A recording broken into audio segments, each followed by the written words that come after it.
Differential equation से लिए गए इस क्वेश्चन को रीड करेंगे। Let x equal to X Y be the solution of the differential equation Y square D X plus X minus one upon Y D Y equal to zero.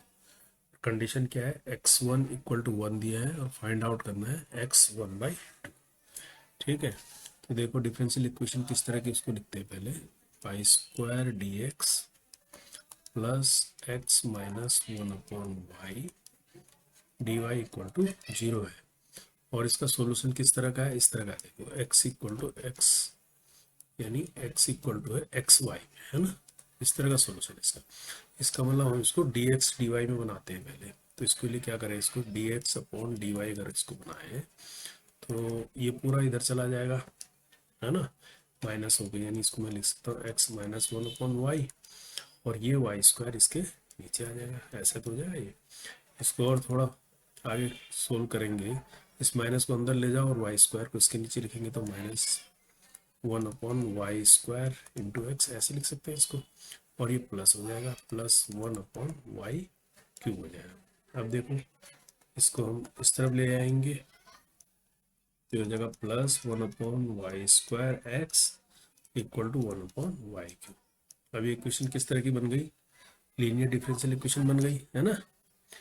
Linear differential equation बन गई किस तरह की, देखो इस format में बन गई D X upon D Y है प्लस पी अगर फंक्शन वाई का है ना, और ये x इक्वल टू क्यू भी वाई का फंक्शन है। इस तरह का बन गया नहीं बन गया।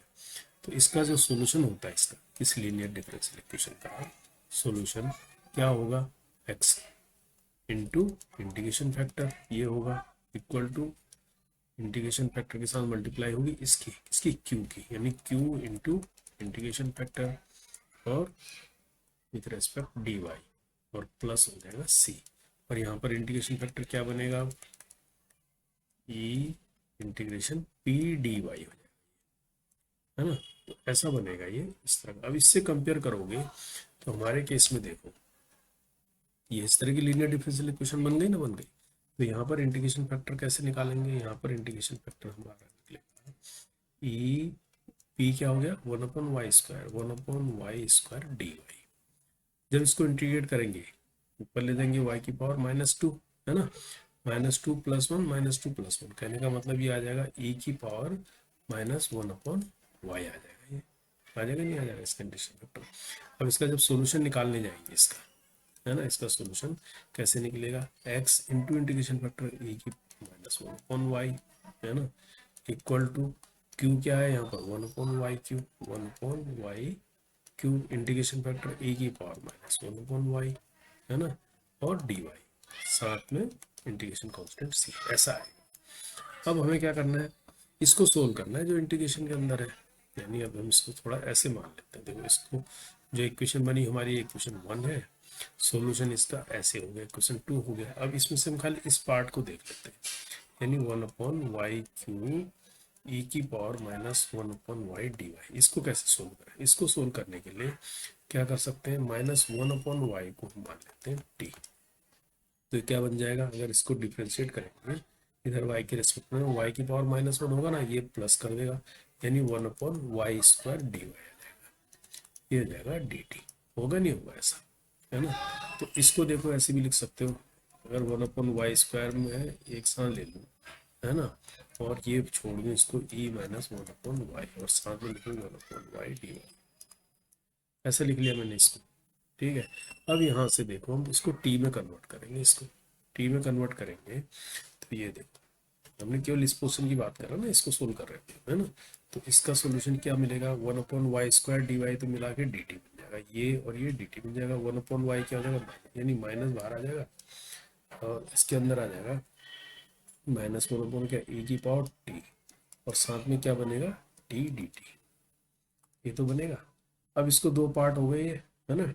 तो इसको कैसे करेंगे, अब इसको करेंगे, हम उसको फर्स्ट टर्म मानेंगे जो आगे जाके डिफ्रेंशिएट होगा, क्योंकि ये खत्म हो जाएगा टी। तो हम टी को जो है फर्स्ट टर्म मानेंगे, तो इसको माइनस कैसे ले लेते हैं, टी को फर्स्ट टर्म मानेंगे तो integration of E T D T आएगा, आता नहीं आता, माइनस इंटीग्रेशन के अंदर D Y D T of T आएगा आएगा, फिर इंटीग्रेशन आएगा, है ना, ई की पावर डी डी टी आएगा, फिर इस पूरे का इंटीग्रेशन होगा जो भी आएगा हमारे पास dt, है ना, ऐसे ही तो होगा।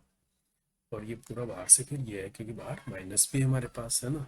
अब देखो इसको सोल्व करेंगे तो देखो ईटी का तो ईटी होगा, है ना, यहाँ माइनस उधर है, ये टी डॉट ईटी आ गया, और यहाँ माइनस क्या है, टी का डिफ्रेंशिएशन 1 हो जाएगा, ईटी का इंटीग्रेशन क्या होगा, ईटी होगा, फिर दोबारा से इंटीग्रेशन होगा वो भी ईटी मिलेगा, यानी ईटी मिलेगा अल्टीमेटली, ऐसा आ जाएगा। अगर ये माइनस अंदर जाता है और ईटी कॉमन आ जाता है, ईटी को मैं ले लेता हूँ कॉमन, तो ये वाला प्लस बन जाएगा, यानी 1 हो जाएगा ये, और ये वाला माइनस हो जाएगा, माइनस टी हो जाएगा, ऐसा हो जाएगा। अब दोबारा से इसमें टी की वैल्यू रख दो, टी की वैल्यू क्या है, यहाँ से देखो टी क्या है, -1/y, यानी e की पावर -1/y हो गई, है ना। और 1 माइनस माइनस टी करेंगे तो क्या आ जाएगा, माइनस है, ये जो है प्लस है, यानी +1/y कर देंगे इसको, ये आ गया आपके पास 1/y। ये क्या आया, इसका आया इंटीग्रेशन, इसका, ठीक है। यानी अब 2 में रख देंगे इसको वापस, है ना, हमने इसको अलग से इसलिए किया ताकि हमें ये ना लगे। अब 2 में रखेंगे, फ्रॉम 2, इक्वेशन 2 में रख रहे हैं x e की पावर -1/y, e की पावर -1/y इक्वल टू हो गया, ये पूरा का इंटीग्रेशन आ गया e की पावर -1/y इंटू 1 + 1/y, और प्लस आ गया c, ये आ गया। अब यहाँ से लेफ्ट में सिर्फ x को रखते हैं, तो e की पावर -1y से इस पूरे को डिवाइड कर देंगे, तो यहाँ पर x बचेगा, यहाँ पर क्या बचेगा 1 + 1/y, यहाँ पर क्या बचेगा c इंटू ई की पावर 1/y हो जाएगा, पॉजिटिव हो जाएगा, नहीं है ना। अब इसने कंडीशनें दे रखी है हमें, है ना। अब दे रखा है x1 इक्वल टू दिया है 1, ये दिया है, तो हम क्या करें, x1 इक्वल टू 1 का मतलब y की जगह जब 1 रखते हैं तो x1 की वैल्यू 1 होती है, तो कहने का मतलब यहाँ से x1 कितना आएगा, x1 इक्वल टू यानी 1 + 1/1 ऐसा हुआ ये, प्लस सी इंटू ई की पावर 1/1 यानी 1 ऐसा, तो कहने का मतलब ये क्या आ जाएगा 2 आ जाएगा, प्लस सी इंटू ई आ गया, और इधर x1 की वैल्यू 1 है, तो सी ई क्या आ गया -1 आ गया, तो यहाँ से सी कितना आ गया, सी इज इक्वल टू आ गया -1, और ये आ गई आपकी सी की वैल्यू, सी की वैल्यू ये आ गई। तो अब हमारे पास तो ये है ना x, तो यहाँ से x क्या बना हुआ आपका, x इक्वल टू हो गया 1 + 1/y, प्लस सी की जगह रख दिया मैंने 1/e, और इंटू e की पावर 1/y, ऐसे माइनस कर दिया इसको।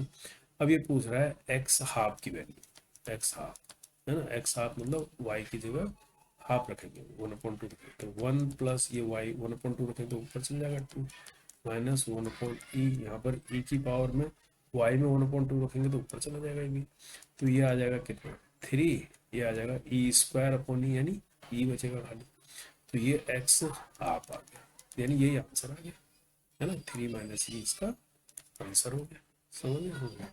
तो x में दिया है इसने सोल्यूशन, है ना, यानी सी इसका राइट चॉइस है।